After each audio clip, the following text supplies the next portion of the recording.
한국은 미국의 도시 하나 정도로 작은 나라 아니야? 여기 미국에서 도시계획 전문가로 일하고 있는 외국인 남성이 있습니다. 이 사람은 망해가는 고향의 도시를 살리기 위해 방법을 알아보던 중 동료의 추천을 받고 한국에 방문했는데요. 한국의 어떤 비밀을 알게 되고 충격에 빠지고 말았다고 합니다. 대체 무슨 일이 있었던 걸까요? 오늘의 사연 지금 시작합니다. 안녕하세요. 제 이름은 마이클 존슨입니다. 저는 미국의 도시계획 연구원이에요. 어릴 때부터 저는 미국식 도시 설계를 완전히 믿고 있었죠. 뉴욕과 로스앤젤레스의 높은 빌딩들이 인류 문명의 최고봉이라고 생각하고 있었어요. 미국 중서부에 있는 제 고향 디트로이트 역시 아버지께 항상 좋았던 이야기를 듣고 자랐기에 제게 완벽해 보였습니다. 저는 철과 콘크리트로 만든 도시가 인간 지능을 보여주는 가장 좋은 방법이라고 확신하고 있었죠. 하지만 상황이 변한 지는 오래되었어요. 중서부 러스트 벨트라 불리는 공업지역은 몰락한 지 오래되었습니다. 한때 바쁜 공장들로 가득 찼던 미국의 중서부는 조용하고 텅 빈 상태로 방치되었어요. 미국의 제조업은 금융위기나 글로벌 경쟁 같은 요인 때문에 위기를 극복하지 못했죠. 똑똑한 사람들은 작은 마을을 떠나 실리콘밸리에서 일하게 되었습니다. 이런 변화들이 제일의 의문을 갖게 했어요. 사람들은 더 이상 도시계획이 사회를 구할 수 있다고 믿지 않고 있었죠. 저는 도시가 단순히 종이 위의 숫자와 그림 이상의 것인지 궁금해하기 시작했습니다. 어느 날 동료가 한국을 방문해 보라고 제안했어요. 아마도 도시와 산업을 재건하는 답이 거기에 있을지도 몰라, 그가 말했죠. 처음에는 믿지 않았어요. 한국 같은 작은 나라가 제게 어떤 새로운 것을 가르칠 수 있을까요? 하지만 듣기에 충분히 궁금했습니다. 제 일에 대한 의구심은 날이 갈수록 커지고 있었어요. 한때 신뢰했던 책들이 뭔가 중요한 걸 놓치고 있는 것 같았습니다.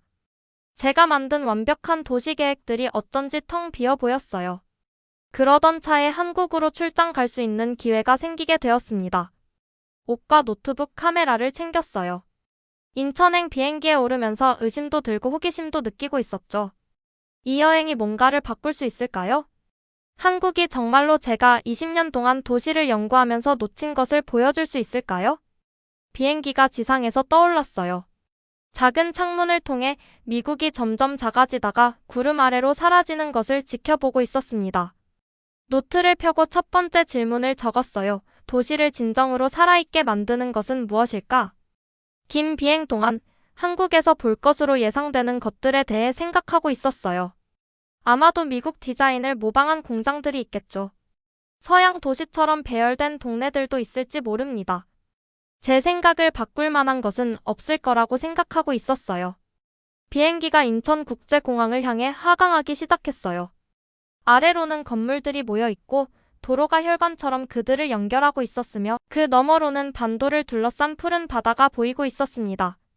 제 첫 번째 시험은 대기업 대신 작은 사업체들로 가득 찬 남동공단이 될 것이었어요. 비행기 바퀴가 땅에 닿았을 때 가슴에 작은 떨림을 느꼈습니다. 착륙 때문만이 아니라 중요한 무언가를 발견하려 한다는 느낌 때문이었어요.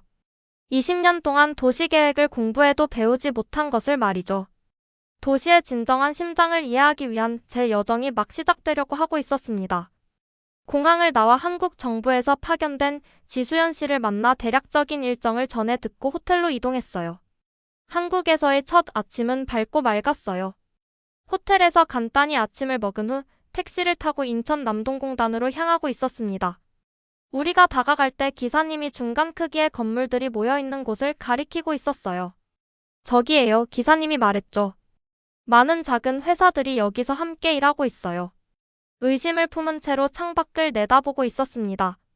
이곳은 제가 미국에서 익숙했던 크고 반짝이는 기업 건물들처럼 보이지 않았어요. 건물들은 더 작았죠. 사람들은 상자와 서류를 들고 빠르게 오가고 있었습니다.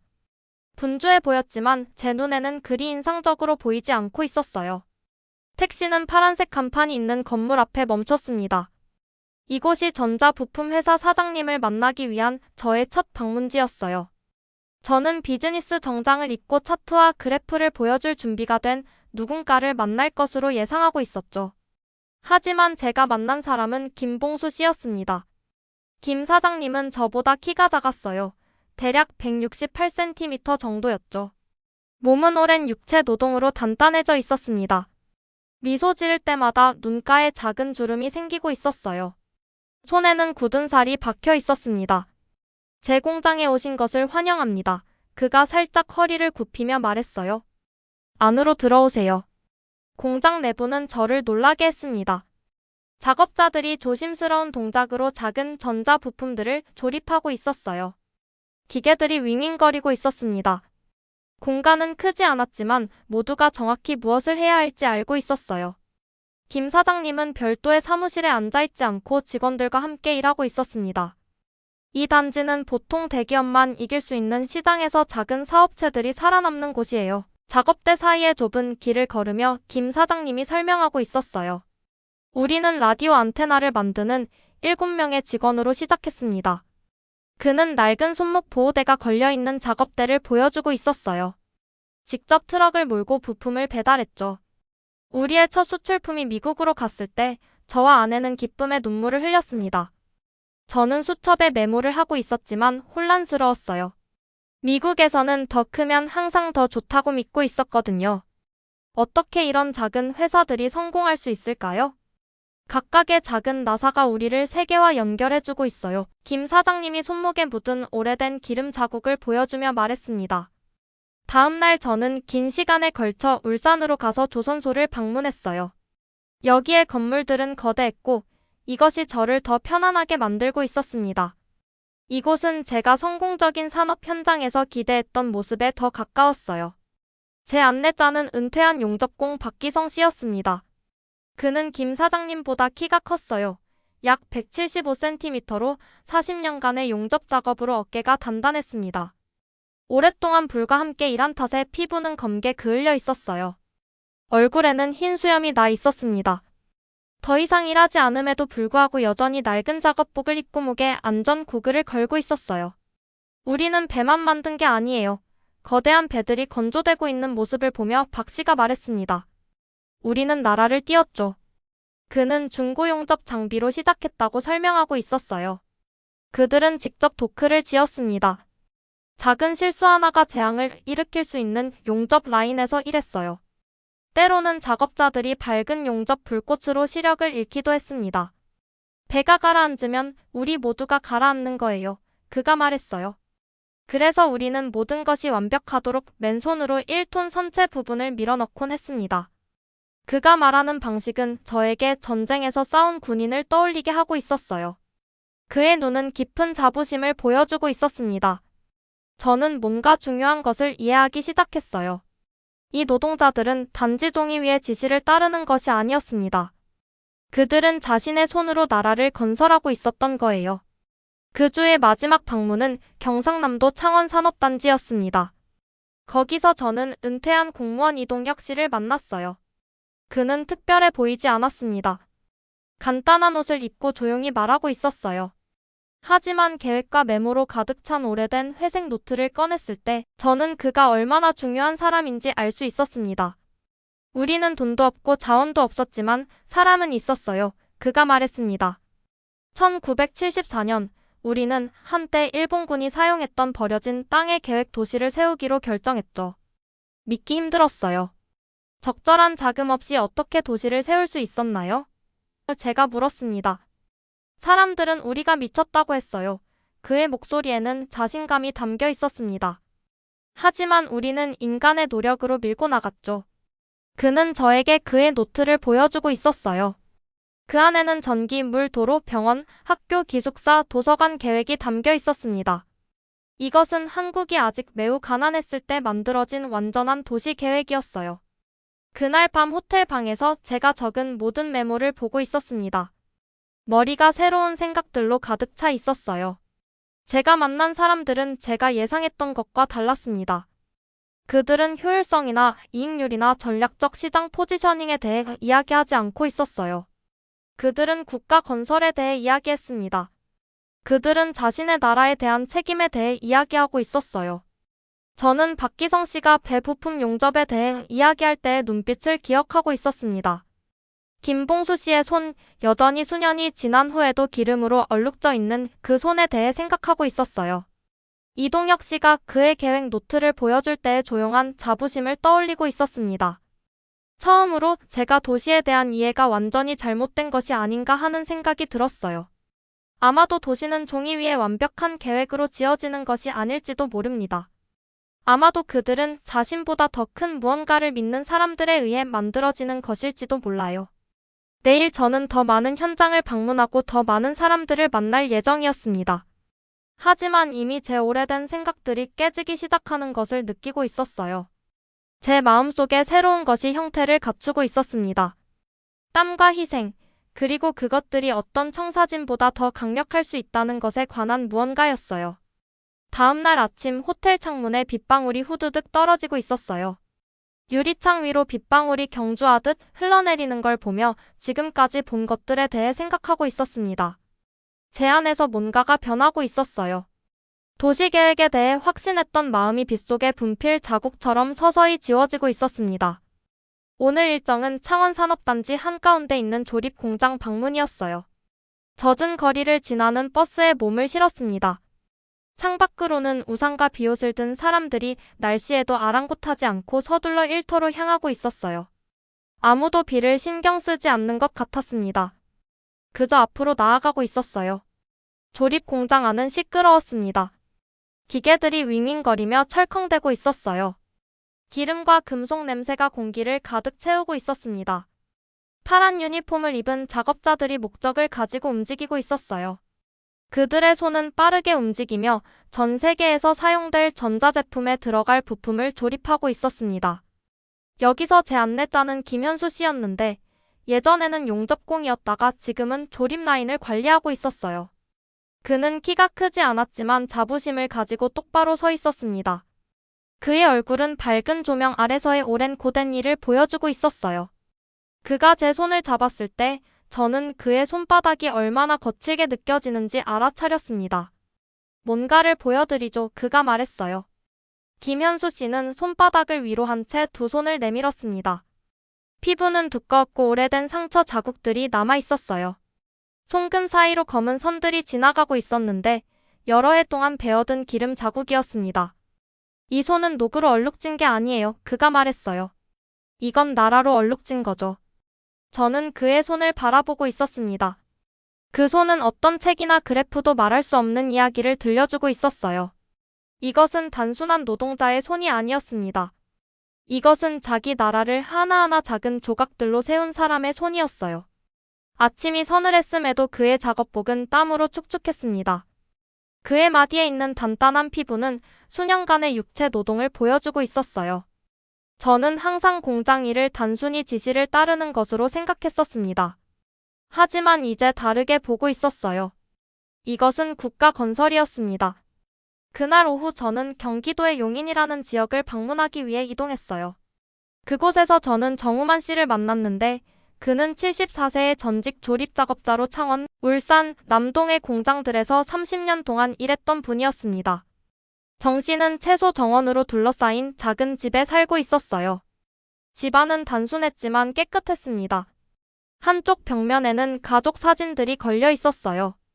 많은 사진들이 젊은 시절의 정 씨가 동료들과 함께 공장 건물 앞에 서 있는 모습을 보여주고 있었습니다. 저는 17살 때 고등학교를 중퇴했어요. 정 씨가 부엌 테이블에 앉아 이야기하고 있었습니다. 매일 공장에서 14시간씩 일했죠. 우리는 공장 라인이 멈추면 나라도 멈춘다고 믿고 있었어요. 그는 작은 잔에 차를 따르고 있었습니다. 그의 움직임은 이제 느려졌지만 여전히 정확했어요. 우리는 교육을 많이 받지 못했지만 나라를 위해 싸웠어요. 그가 말했습니다. 그가 자신의 일에 대해 이야기하는 방식이 저를 놀라게 했어요.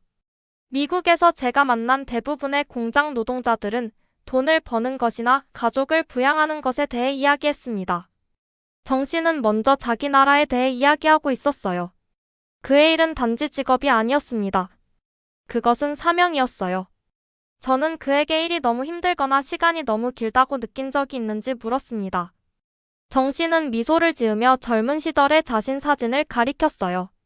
사진 속에서 그는 기계 앞에 굳게 서서 진지하고 단호한 표정을 짓고 있었습니다. 힘든 일은 강한 사람을 만들어요. 그가 말했습니다. 강한 사람이 강한 나라를 만드는 거죠. 다음 날 아침, 저는 산업화의 전문가이신 서현수 교수님을 만나기 위해 서울대학교를 방문했어요. 대학 캠퍼스는 높은 나무들과 현대적인 건물들로 아름다웠습니다. 학생들은 책과 노트북을 들고 수업 사이를 서둘러 오가고 있었어요. 서 교수님의 사무실 벽은 산업단지의 지도와 노동자들의 사진으로 덮여 있었습니다. 책들이 모든 책장을 가득 채우고 있었어요. 그녀는 한국의 산업 발전을 20년 동안 연구해 왔습니다. 교과서에서는 찾을 수 없는 것은 그녀가 말했어요. 이 노동자들의 삶이 어떻게 이 산업단지의 모든 구석에 새겨져 있는지입니다. 그녀는 숫자와 차트로 가득 찬 연구 논문들을 보여주고 있었어요. 하지만 그런 다음 그녀는 공장 노동자들이 자신의 일상을 묘사한 손글씨 편지들이 담긴 상자를 꺼냈습니다. 진짜 이야기가 살아있는 곳은 여기예요. 그녀가 말했습니다. 그들의 말 속에서, 그들의 경험 속에서. 그날 마지막 인터뷰는 중소기업의 디자인 팀장인 오승원 씨와 함께였어요. 그는 제가 만난 다른 사람들보다 젊었는데 아마 40대쯤 되었을 거예요. 그는 깔끔한 비즈니스 셔츠를 입고 기술 도면으로 가득 찬 태블릿 컴퓨터를 들고 있었습니다. 제 아버지는 평생 공장에서 일하셨어요. 오 씨가 말했습니다. 아버지는 제가 할 수 있는 것처럼 청사진을 읽을 수 없었죠. 하지만 밤새도록 불꽃 앞에 서는 것을 피하지 않으셨어요. 오 씨는 태블릿에 있는 복잡한 디자인들을 보여주고 있었습니다. 완벽한 측정과 상세한 메모가 있어 인상적이었어요. 이것들은 중요합니다. 그가 화면을 가리키며 말했어요. 하지만 더 중요한 것은 제 아버지의 헌신이었죠. 진짜 존경은 손으로 직접 만든 사람들에게 가는 겁니다. 그날 저녁 저는 회계사로 일하는 젊은 여성을 만났어요. 그녀의 아버지는 울산 조선소의 용접공이었습니다. 제 아버지는 고등학교를 졸업하지 못했어요. 그녀가 말했습니다. 하지만 지금 제가 버는 것의 2배를 벌었죠. 아버지의 손목과 등은 힘든 일로 상했어요. 하지만 단 한 번도 불평하지 않으셨습니다. 서울로 돌아가는 KTX 고속열차에서 저는 창밖으로 빠르게 지나가는 시골 풍경을 바라보고 있었어요. 들판과 작은 마을들이 창문을 통해 나타났다가 사라지고 있었습니다. 제 노트북은 새로운 생각들로 가득 찬 채 무릎 위에 펼쳐져 있었어요. 저는 한국에 오기 전에 한국을 무시한 것이 부끄럽게 느껴졌습니다. 중요한 것을 찾지 못할 거라고 예상했었어요. 대신 저는 도시와 국가에 대한 깊은 진실을 발견했습니다. 진정한 힘은 완벽한 도시 계획이나 효율적인 시스템에 있지 않았어요. 그것은 자신보다 더 큰 무언가를 믿는 사람들 속에 있었습니다. 그것은 바다 위에 떠있는 자기 나라의 한 조각으로 각 배를 바라보는 용접공 안에 있었어요. 그것은 미래를 연결하듯 작은 부품들을 연결하는 조립작업자 안에 있었습니다. 평생 저는 종이 위에서 도시가 어떻게 작동하는지 공부했어요. 이제 저는 사람들의 마음과 손을 통해 어떻게 도시가 작동하는지 배우고 있었습니다. 도시는 신중한 계획뿐만 아니라 땀과 믿음으로 앞으로 나아가고 있었어요. 열차가 서울을 향해 달리는 동안 저는 제 일을 다시는 예전과 같은 방식으로 보지 않을 것임을 알고 있었습니다. 새로운 이해가 제 안에서 자라고 있었어요. 도시는 그것을 설계한 계획 때문이 아니라 그것을 건설한 사람들 때문에 살아있는 것이었습니다. 한국에서의 마지막 날, 아침 햇살이 호텔 커튼 사이로 비쳐들고 있었어요. 천천히 가방을 싸면서 제가 보고 배운 모든 것들에 대해 생각하고 있었습니다.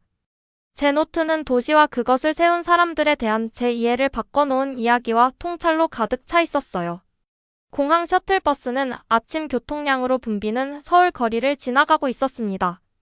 직장인들이 빠르게 걸어서 직장으로 향하고 있었어요.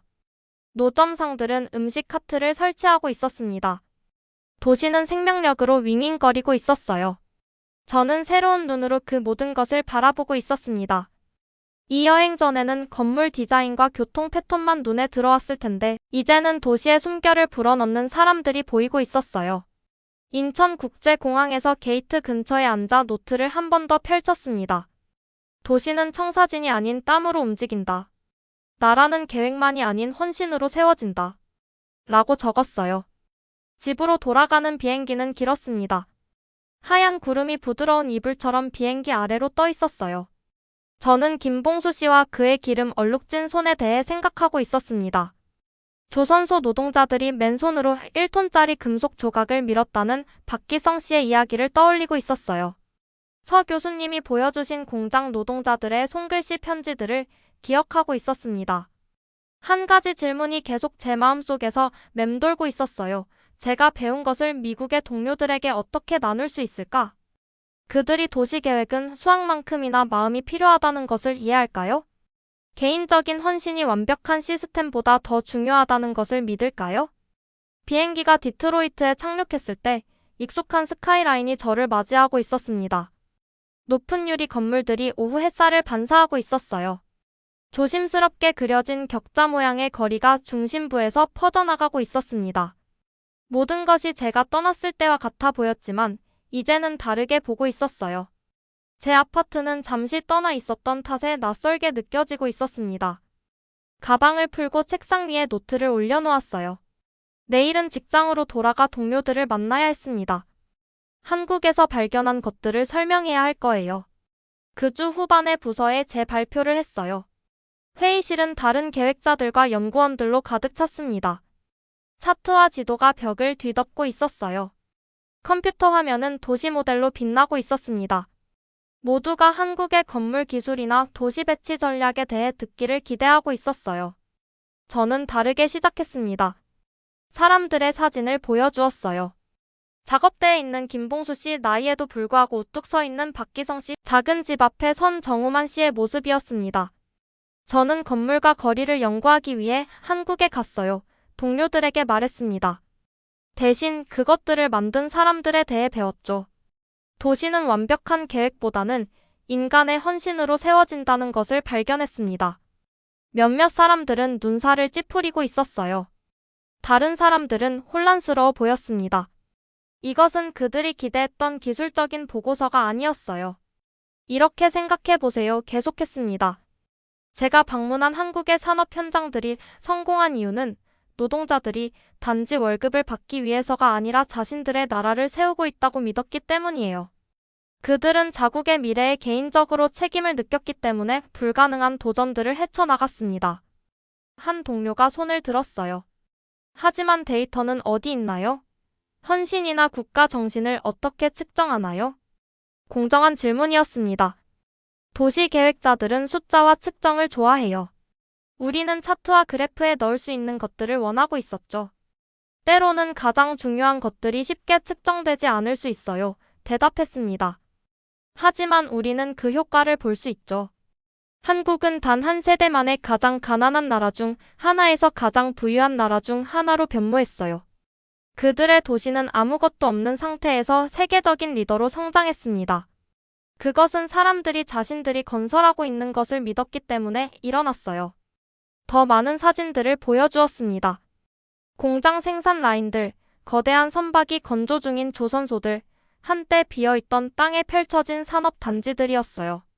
한국 정부는 무역보험과 기술 보증으로 중소기업을 지원했어요. 설명했습니다. 국제 전시회에 참가하는 회사들을 도왔죠. 하지만 진정한 힘은 부품을 배달하기 위해 직접 트럭을 운전하고 주문을 완료하기 위해 밤새 일한 김봉수 씨 같은 사람들에게서 나왔습니다. 천천히 방 안의 분위기가 바뀌고 있었어요. 질문들이 비판적이기보다는 더 호기심 어린 것으로 변하고 있었습니다.